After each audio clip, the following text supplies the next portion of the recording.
Something that occurred to me is how much power am I using now that I'm working from home? Is my electricity bill going up now? Am I now more at risk for a fire? Stay tuned and find out.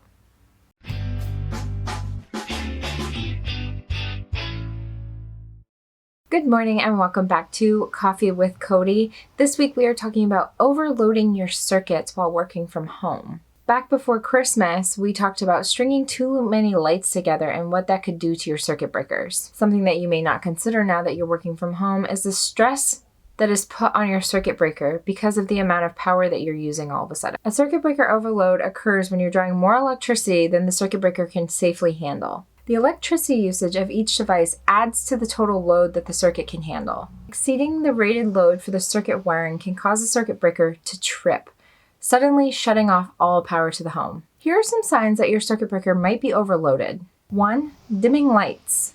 2. Buzzing sounds coming from the outlets or switches. 3. Outlets or switches feeling warm. 4. Burning odors coming from plugs or outlets. And 5.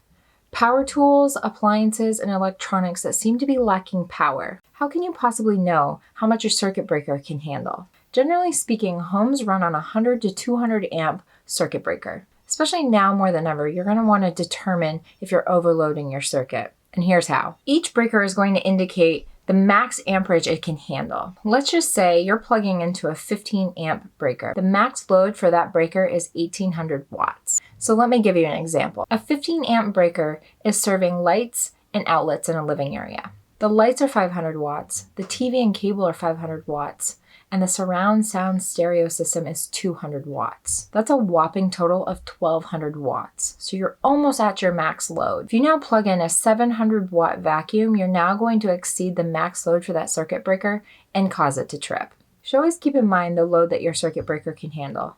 A suggestion is mapping out your circuit breaker and knowing what outlet goes to what circuit breaker and what it can handle. All right, everybody, that is our tip for the week. Be sure to subscribe down below to get all the notifications every time we release a new video. Stay safe, everyone. Have a good weekend, and cheers.